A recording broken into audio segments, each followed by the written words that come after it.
모든 것이 다 하나님의 은혜였습니다. 우리 은혜로 또 올 한 해를 이끌어 주신 우리 하나님께 감사와 영광의 박수를 올리겠습니다. 할렐루야. 감사합니다. 오늘은 올해 마지막 주일 예배로 드립니다. 이제 정말 올 한 해를 잘 마무리하고 또 새로운 2022년을 준비해야 될 시간입니다. 다사다난, 참 오래 살아오면서 이런 일 저런 일들이 참 많았지요. 그 가운데 좋은 일들, 기쁜 일도 있었지만 또 슬픈 일, 악한 일들도 있었던 분들이 여기 이 자리에 계실지 모르겠습니다. 아니, 지금도 그 악한 일이 계속되는 분도 계실 것입니다.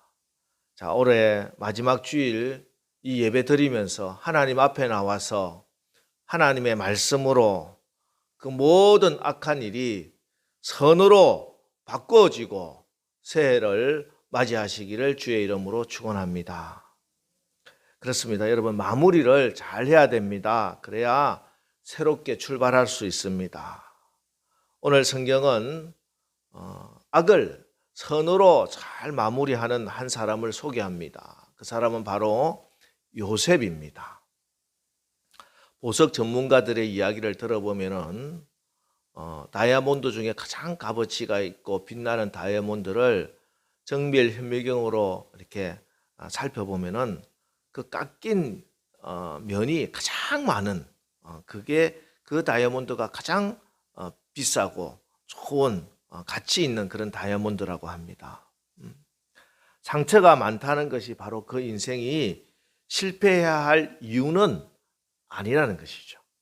물론 단지 상처를 많이 받았다고 해서 모두 다 빛나는 다이아몬드 같은 그런 인생을 사는 것은 아닙니다. 사실 잘못 처리된 상처는 인생을 망치는 원인이 되기도 하지요. 지금도 많은 사람이 어릴 때 부모로부터 또 친구들로부터 받았던 그 상처가 아직도 치유되지 않아서 성인이 되어서 그의 인생에 계속 쓴뿌리로 남아있고 심지어 자녀들에까지 그 상처를 주며 살아가는 사람도 많이 있습니다. 하지만 하나님 안에서 잘 치유된 상처는 가장 많은 깎인 면을 가진 다이아몬드가 가장 빛나는 것처럼 그렇게 빛나는 인생을 만들 수 있는 것이죠. 요셉은 성경에 나오는 인물 중에서 가장 많은 상처를 받은 사람 중에 한 명입니다. 태어나 보니 어머니가 4명이나 돼요. 물론 아버지로부터 편애를 받을 정도로 아버지의 지극한 사랑은 받았지만 그것 때문에 자라면서 형제들로부터 계속 미움을 받았습니다. 따돌림을 당했어요. 나중에 형들이 자기를 죽이려고까지 했고 겨우 목숨은 구했지만 어린 나이 청소년 때 저 멀리 타양에 인신매매를 당했듯이 그렇게 노예로 팔려가게 됩니다. 또 그곳에서 또 열심히 살아서 주인의 인정을 받았는가 싶었더니 또 여주인이 유혹을 하는데 그걸 뿌리쳤다고 해서 감옥에 또 갇히는 그런 삶을 살게 됩니다. 억울한 일이 연속으로 이어지고 있어요. 그리고 감옥에서도 또 술 맡은 관원장, 떡 맡은 관원장의 그런 꿈을 해석해주고 자기를 기억하고 꼭 옥에서 건져달라 그러겠노라 약속을 찰떡같이 했음에도 불구하고 실제로 술 맡은 관원장이 복권이 되고 나서도 전혀 기억도 해주지 않아서 잊혀진 사람이 되고 요셉에게 일어났던 이런 비참한 일들이 우리 인생에 몇 가지만 일어나도 아마 우리는 큰 상처를 입고 인생 전체가 멍이 들었을지도 모릅니다. 그러나 성경은 이 요셉이 그 상처를 잘 치유해서 그야말로 다이아몬드 같은 그런 빛나는 인생을 산 사람이다 하고 증거하고 있습니다. 요셉의 인생을 다이아몬드 같이 빛나는 인생이다 이야기한 것은 단지 그가 그 모든 역경을 극복하고 결국 애굽의 이집트의 최고의 자리, 권력을 쥐게 됐다, 총리가 되었다 하는 그런 말은 아닙니다. 그것이 아니라 그의 인격이, 성품이 크고 아름다운 성품이 되었다는 것이죠.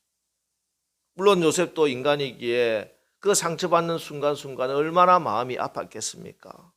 그러나 그 쓰라린 상처와 고통을 당하면서도 하나님의 은혜를 의지했고 신앙을 굳게 붙들었습니다. 믿음을 붙들었어요. 그래서 결국 그의 인격이 다이아몬드처럼 그렇게 빛나는 인격이 되었다는 것입니다. 자기를 미워해서 노예로 팔았던 형들을 20년 만에 만납니다. 참 여러 가지 생각들이 났겠지요. 그러나 그 장면, 오늘 성경은 이렇게 증가하고 있습니다. 창세기 45장 5절 말씀 보겠습니다. 창세기 45장 5절. 당신들이 나를 이곳에 팔았다고 해서 근심하지 마소서, 한탄하지 마소서.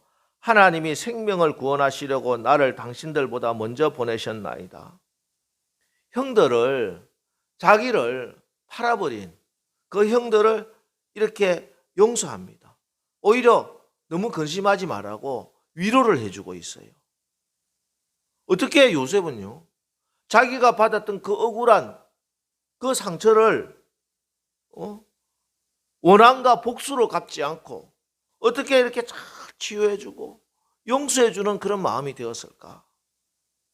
여기서 핵심이 되는 말씀이 뭘까요? 다시 한번 보면요, 45장 5절에 나오는 말씀 중에 하나님이 나를 보내셨다는 거예요. 하나님이 나를 보내셨다. 내가 받은 상처가 얼마나 크고 억울한가가 아니라 저 형들이 나에게 한 그 짓이 얼마나 못되고 얼마나 나쁜 일인가, 그게 아니라, 그걸 판단하고 내가 용서를 결정하는 것이 아니라 이 모든 사건 속에 하나님의 개입, 하나님을 개입시키는 거예요. 현상적으로 보면은 형들이 요셉을 미워하고 요셉을 판 게 사실입니다. 그런데 신앙의 눈으로, 하나님의 눈으로 보면 이게 하나님이 보내신 거예요. 나중에 400년 후에 출애굽의 대역사를 이루기 위해서 하나님이 먼저 선교사로 파송시킨 거예요. 형들의 죄가 작아서가 아니에요. 형들이 잘못한 게 아니라서가 아니에요. 지금까지 요셉이 하나님께 받은 그 은혜가 너무 크기에 하나님의 그 신실하심에 대한 믿음 가지고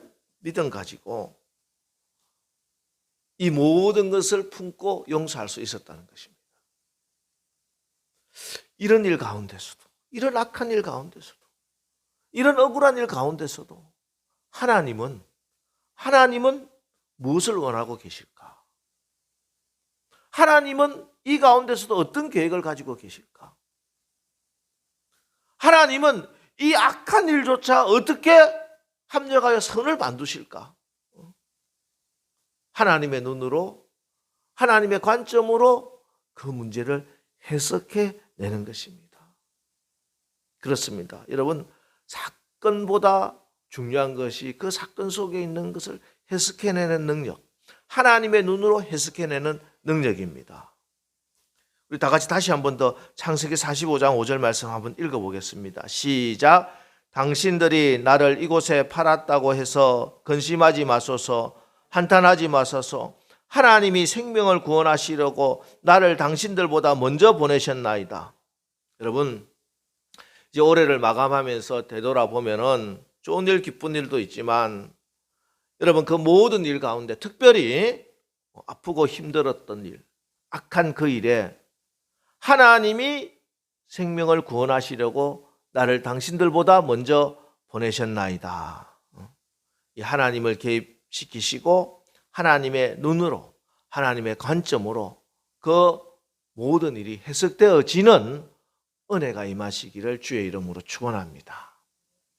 자, 이렇게 해서 아버지 야곱과 그 형들이 다 애굽 이집트로 다시 다 들어오죠. 그리고 이제 살다가 세월이 지나 파란만장의 생애를 보낸 아버지 야곱이 이제 돌아가십니다. 그리고 유언에 따라 아브라함과 사라 그리고 이삭과 리브가가 장사되어 있고 야곱이 자기 아내 레아를 장사했던 가나안 땅 헤브론의 막벨라 굴에 다 장사를 지냈습니다. 그리고 이제 장례가 끝나고 이제 돌아왔어요. 10명의 형들이 갑자기 불안해지기 시작합니다. 아버지가 살아 계실 때는 동생이 그래도 아버지 때문에 나에게 어떻게 해코지 않았는데 아버지 돌아가시고 나니 동생의 본심이 다시 나타나서 자기를 또 이렇게 벌 주지는 않을까 하는 두려운 마음이 생겼어요. 그래서 돌아가신 아버지 유언이라면서 내 형들이 내게 악을 행하였을지라도 이제 바라건대 그들의 허물과 죄를 용서하라 하셨나니 당신 아버지의 하나님의 종들인 우리 죄를 이제 용서하소서. 사람을 보내서 이렇게 용서를 구합니다. 자, 이 말을 들은 요셉이 눈물을 흘리는 그 장면을 이 보냈던 사람이 와서 전해줘요. 그래서 이제 조금 마음에 조금 편안을 얻고 가서 직접 이야기합니다. 18절 그의 형들이 또 친히 와서 요셉의 앞에 엎드려 이르되 우리는 당신들의 종입니다. 이렇게 용서를 구하죠. 이때 요셉이 형님들을 용서하며 선포하는 말이 요셉 이야기, 창세기 이야기의 결론입니다. 전체 클라이막스죠. 우리 다 같이 19절 20절 말씀 한번 보겠습니다. 19절 20절 다 같이 읽습니다. 시작. 요셉이 그들에게 이르되 두려워하지 마소서. 내가 하나님을 대신하리이까. 당신들은 나를 해하려 하였으나 하나님은 그것을 선으로 바꾸사 오늘과 같이 많은 백성의 생명을 구원하게 하시려 하셨나니. 내가 어찌 하나님을 대신하리이까. 내가 어찌 하나님을 대신하리이까. 여러분 기억하십시오. 우리가 도저히 용서가 안 되고 저 사람만큼은 용서하지 않아도 될 만한 그런 충분한 이유가 있다 하더라도 여러분이 기억해내야 되고 붙들고 기도해야 할 말씀이 내가 어찌 하나님을 대신하리이까 하는 이 말씀입니다. 다 같이 한번 해보겠습니다. 내가 어찌 하나님을 대신하리이까. 내가 어찌 하나님을 대신하리이까. 여러분 이것은요 우리 신앙에서 굉장히 중요한 말씀입니다. 제가 수요 성경 공부나 또 시간만 되면 말씀드리지만 우리가 생각하기에는 엄청난 큰 죄라고 생각하고 저는 정말 나쁜 짓이라고 생각하는 것보다 하나님 앞에서 더 크고 무서운 것이 있습니다. 무서운 죄가 있습니다. 그것이 바로 내가 하나님을 대신하는 것입니다. 하나님의 자리를 찬탈하는 것입니다. 하나님 자리에 내가 떡 앉아 있는 것입니다. 여러분 이 문제만큼은 저 사람만큼은 내가 용서하지 못하겠다. 그런 분노와 억울함과 미움이 나를 확 사로잡을 때가 있지요. 정말 잠이 오지 않아서 자다가도 벌떡벌떡 일어날 때가 있습니다. 그때 그 분노와 미움에 어둠에 여러분 계속 사로잡혀 있을 수는 없습니다. 물론 그 시간이 어느 정도 필요하다는 것도 인정을 합니다. 그러나 계속 내 인생이 그것에 묶여서 내 앞으로의 미래가 내년도 그렇게 살아갈 수는 없다는 것이죠. 그때 어떻게 그 모든 것을 이겨나갈 수 있을까요? 그 나를 묶고 있는 그 어둠의 세력에서 어떻게 내가 해방될 수 있을까요? 빛 대신 하나님의 말씀을 붙들어야 됩니다. 하나님께서 말씀합니다. 내가 어찌 하나님을 대신하리까? 나는 하나님이 아닙니다. 내가 어찌 하나님을 대신하리까? 이 말씀을 기억해내고 이 말씀을 의지를 가지고라도 선포를 하는 거예요. 내 영혼아 하나님의 말씀을 들으라. 내가 어찌 하나님을 대신하겠느냐? 나의 영혼에 지금 어둠의 세력이 사단 마귀의 그 미움과 분노와 억울함으로 나를 꽉 묶고 있는 그 어둠의 세력에 묶여있는 내 영혼에게 빛 대신 하나님의 말씀, 자유하게 하나님의 능력의 말씀을 선포하는 거예요. 이 말씀을 선포하는 것은 내 영혼이 듣게 하는 거예요. 내 영혼이. 여러분의 입술을 열어서 듣게 하는 겁니다. 여러분, 다시 말씀드립니다. 내가 저 사람을 용서하지 못하겠다는 것은 그냥 내 감정의 문제요, 나의 권리가 아닙니다. 내가 상대방을 정죄하면서 저 사람은 용서하지 못하겠어, 저 사람은 용서받을 자격도 없는 사람이야, 그렇게 내가 저 사람 판단하고 용서하기를 거부하는 것은 내가 하나님 노릇하겠다는 것입니다. 무서운 죄입니다. 이거는 하나님 앞에서 가장 큰 죄예요. 어떤 우리가 생각하는 죄보다 더 무서운 죄입니다. 이게 죄의 뿌리라는 거예요. 죄의 뿌리. 여러분, 세상에 죄가 어떻게 들어왔습니까? 창세기 3장에 보면은 죄가 들어오는 장면이 나오죠. 마귀가 하와를 어떻게 유혹합니까? 어떻게 선악과를 따먹으라고 하죠? 너희가 그것을 먹는 날에는 너희 눈이 밝아져 하나님과 같이 되리라. 이겁니다. 하나님과 같이 되어서 네가 하나님 되라는 것이죠. 이게 죄입니다. 죄. 여기서 여러 가지 악한 일들의 열매들이 맺혀지게 되는 것이죠. 출애굽기 32장에 보면은 금송아지 사건이 나옵니다. 출애굽한 이스라엘 백성들이 애굽에서 많은 검은 보화를 가지고 나왔는데 그 하나님께서 그것을 허락하신 것은 성막을 지으라고 하나님께서 허락하신 것이죠. 그런데 이스라엘 백성들이 그것을 가지고 금송아지를 만들어서 하나님의 진노를 잊게 됩니다. 자, 그런데 여기서 우리가 알아야 하는 사실은 이스라엘 백성들이 그 금송아지를 만들면서 다른 우상을 만든 것이 아니라는 것이에요. 그들이 금송아지를 만들 때 아론에게 뭐라고 요구를 하느냐 하면요, 애굽에서 우리들을 이끌어낸 그 신을 만들어 달라고 이야기해요. 애굽에서 10가지 재앙을 통해서 홍해를 갈라주시고 하늘에서 만나를 내려주신 그 신이 누굽니까? 여호와 하나님이에요. 그들은 다 알고 있어요. 하나님을 만들어 달라는 거예요. 그러니까 그들은 하나님의 형상을 만든 겁니다. 그런데 그들이 생각하기에 만들 수 있는 형상이 그들의 눈에 그전에 눈에 잘 익었던 그런 금송아지, 애굽에서 봐왔던 그 금송아지를 그렇게 만든 것일 뿐이에요. 자, 그럼 생각해 보십시오. 뭐 다른 신을 만들고자 했으면은 뭐 큰 죄겠지만 뭐 하나님 만들겠다고 했는데 왜 하나님을 좀 이렇게 좀 표시하고 드러내고자 했는데 뭐가 그렇게 큰 죄냐? 그게 왜 우상숭배냐? 성막은 되고 왜 금송아지는 안 되냐 이거지. 왜 그렇습니까?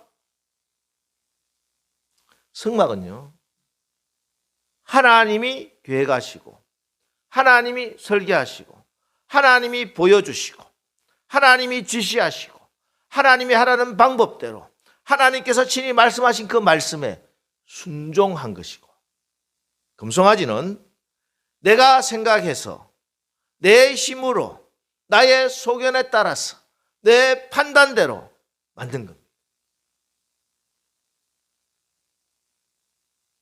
내가 하나님을 대신해서 만든 것이 금송아지 우상이에요.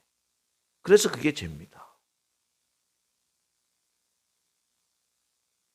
왜 우리가 서로 용서하지 못하고 문제를 풀지 못하느냐? 근본적으로는요, 내가 하나님이라서 그래요. 지금 그 아픈 가운데 계신 분들의 마음을 제가 압니다. 참 안타깝고 공감도 가고 같이 분노도 일어나고 그렇습니다. 그러나 여러분, 지금 이 시간은, 이 자리는요, 제가 심리 상담사로 여러분들의 상담을 하기 위해서 있는 자리가 아니에요. 이 자리는 전능하신 하나님의 말씀을 선포하는 자리라서 하나님의 뜻을 전할 수밖에 없습니다. 여러분, 물론 심리학, 또 여러 가지 또 상담, 또 의학들, 그게 어느 정도 효과가 있습니다. 그러나 암병에는요, 감기약 먹는다고 아스피린 먹는다고 암이 낫는 게 아니라는 것이지. 하나님의 말씀의 금이 관절 골수를 찔러 쪼개며 수술을 해내야 될 때면은 이제는 하나님의 말씀을 받아야 됩니다. 하나님의 말씀을 받아야 됩니다. 그것이 우리가 사는 유일한 길입니다. 이 시간 스스로 한번 물으시기 바랍니다. 나를 지배하고 있는 것이, 지금 내 마음을, 내 영혼을 붙들고 있는 것이 정말 하나님의 말씀인가? 그러지 않으면은 세상이 말하는 상식과 세상이 말하는 그런 감정과 그런 당위성인가? 내가 어찌 하나님을 대신하리까? 이 요셉의 고백이 저와 여러분의 믿음의 고백이 되어서 여러분 가정에, 우리 교회, 이 나라 곳곳에 치유와 회복의 은혜가 임하시기를 주님의 이름으로 축원합니다. 여러분, 우리가 문제는요, 내가 하나님 대신 하나님 역할을 해버리면요, 하나님의 역사가 일어나지 않아요. 그러나 내가 내 자리로 내려와서 하나님을 하나님 자리에 모시고 순종하면은 하나님이 역사하십니다. 하나님이 역사. 많은 경우에 안타까운 것은 내가 계속 하나님 자리에 앉아 있으면서 왜 하나님 역사하지 않느냐고 그렇게 답답해 하시는 분들이 있어요. 그것은 하나님이 역사하실 수 있도록 하나님 자리를 내드려야 됩니다. 우리 하나님께서 역사하시면 어떤 일이 일어납니까? 우리 다 같이 20절 말씀 한번 읽겠습니다. 20절 시작.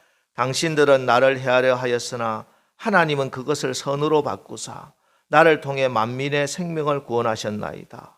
예. 우리가 하나님 자리에 내가 앉아있던 것을 포기하고 내가 내 자리로 내려오고 하나님의 자리를 내드리면요, 하나님께서 역사하십니다. 악을 선으로 바꿔주세요. 악을 선으로 바꿔. 여러분, 우리의 삶에 지금 계속 얽히고 설키고 아직도 풀리지 않는 여러 가지 문제들이 있습니까? 그 악한 것들을 선으로 바꾸고 싶습니까? 여러분, 하나님의 자리를, 왕의 자리를 내드리십시오. 그리고 왕이 대신 하나님이 말씀하는 그 말씀에 순종하십시오.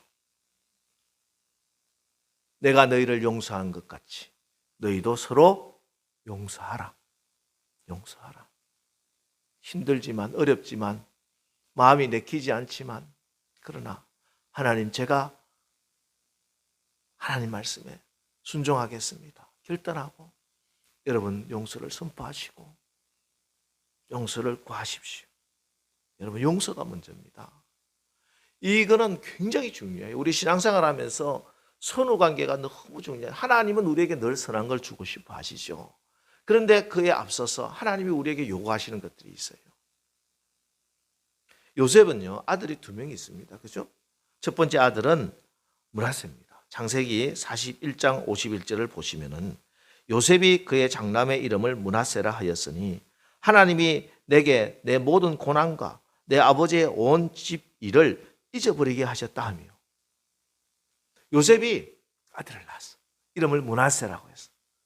요셉의 지금까지 살아왔던 그 고난들, 형들로부터 받았던 그 미움과 따돌림과 그 억울한 일들, 보디발의 아내에 당했던 그 억울한 일들, 술 맡은 관원자령이 자기를 배신했던 일들, 그 모든 고난, 집에 있었던 그 모든 일들을 어떻게 했다고요?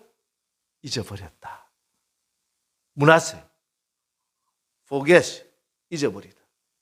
이 말은 forgive라고 하는 뜻이 있습니다. 용서하다는 거예요, 이제. 그랬더니 하나님 둘째를 주셨어요. 둘째를 낳았는데 이름이 뭡니까? 창세기 41장 52절에 사람의 이름을 에브라임이라 하였으니 하나님이 나를 내가 수고한 땅에서 번성하게 하셨다 함이었더라. 예, 둘째 이름이 에브라임이에요. 번성하게 했다. 잘 보세요. 이 순서가 중요해요. 므낫세가 첫째고 에브라임이 둘째. 용서가 먼저고 번성이 뒤를 따르는 것입니다. 용서해야 문제가 풀리는 것입니다. 문제 풀리고 나서 용서하겠다고 아니에요. 자, 좀 더 직접적인 증거를 한번 보면 욥의 이야기가 나옵니다. 욥의 이야기를 우리가 읽으면은 뭐 1장에 2장에 뭐 욥이 하나님의 고난 가운데서도 원망하지 않았더라. 그래서 42장으로 뚝 뛰어 넘어가 가지고 42장 하나님께서 욥에게 다시 축복해 주시고 뭐 재산이 갑절로 되고 그거로 생각합니다. 그런데 욥기를 꼼꼼히 읽어보면 그런 내용이 아니에요. 욥의 내용이 대부분의 내용은 그런 게 아니라니까. 욥기 대부분의 내용이 뭡니까? 욥과 욥의 친구들 서로 싸우고 있는 이야기예요. 그 싸움 가운데 욥이 너무 상처를 입었어요. 자기가 가장 친한 친구, 내가 믿었던 그 친구들이 와서 나를 이해해 주지 못하고 나를 비난하고 나를 억울하게 이렇게 나를 모함하고 몰아치고 그 상처받은 영혼, 그 상처받은 욥의 마음이라니까요.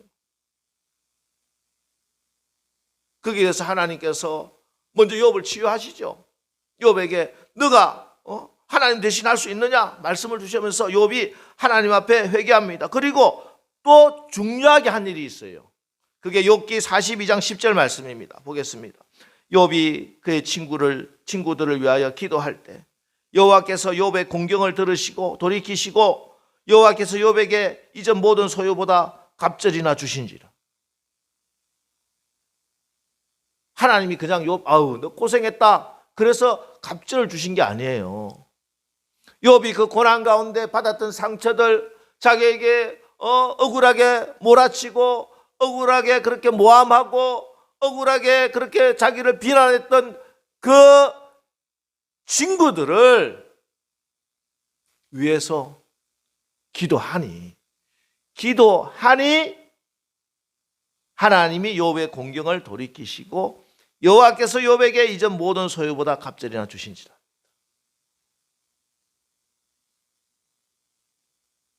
기도했다. 이게 축복을 했다는 의미가 있습니다. 정말 징글징글하고 얼굴도 보기 쉽고 생각만 해도 부들부들 떨리는 그 친구들을 용서해 줄 뿐만 아니라 이제는 진심을 다해서 축복할 수 있을 정도가 되니까 욥의 공경이 축복으로 바뀌게 되는 것입니다. 여러분, 번영보다 용서가 먼저입니다. 치유보다 용서가 먼저입니다. 축복보다 용서가 먼저입니다.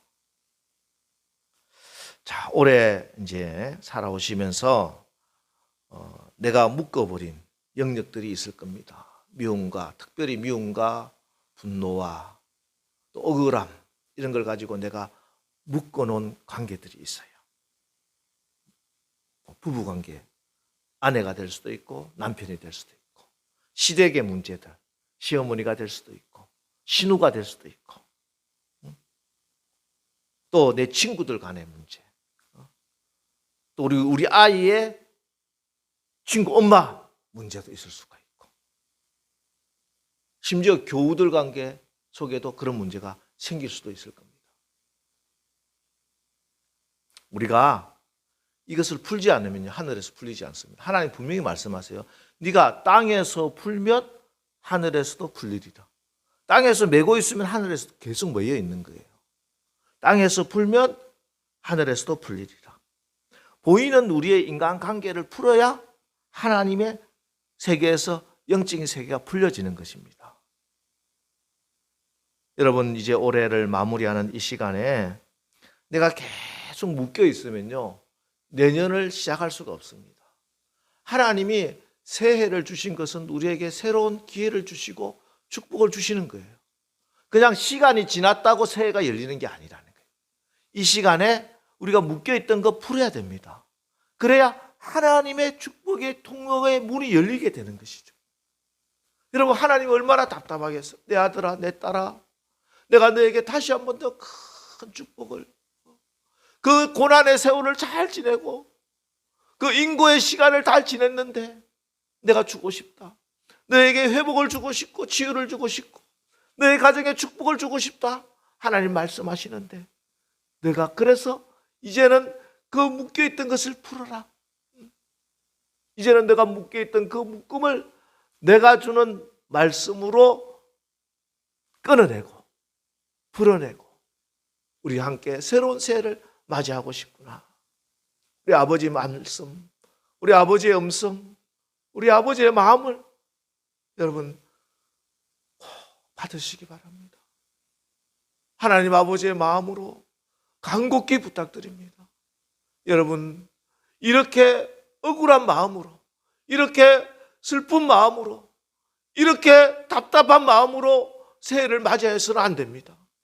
여러분 힘찬 새해, 분이엘의 새해를 보기 위해서 여러분 오늘 간곡히 부탁드립니다. 여러분 삶 속에 악한 것들이 있습니까? 어떤 죄악이 될 수도 있고 어떤 관계 문제가 될 수도 있고 어떤 물질의 문제가 될 수도 있고 어떤 것이든 하나님 앞에서 악한 그 모든 것이 있다면 이제 그 모든 악한 것을 하나님 말씀에 순종함으로 선으로 바꾸고 선으로 마무리하고 이제 하나님이 주시는 놀라운 새해 축복의 길을 우리 다 같이 걸어가시기를 주의 이름으로 축원합니다. 기도하겠습니다. 하나님, 올해 마지막 예배를 드리는 이 주일 아침에 우리가 하나님의 말씀, 악을 선으로 바꾸는 힘이 용서에 있다 말씀을 받았습니다. 주님, 제가 더 이상 이 미움과 분노의 골짜기에 헤매고 싶지 않습니다. 사단에게 묶여 지옥을 사는 삶이 아니라 말씀에 복종하여 사단의 묶임을 풀어버리고 하늘나라 좋은 것들로 풍성하고 자유하고 행복하게 새해를 맞이할 수 있도록 주님 우리를 축복하여 주옵소서. 저희를 용서로 사랑으로 치유받고 치유하는 자로 될 수 있도록 주여 말씀 앞에 결단하게 하시고 순종할 수 있도록 축복하여 주시옵소서. 예수님의 이름으로 기도합니다. 아멘.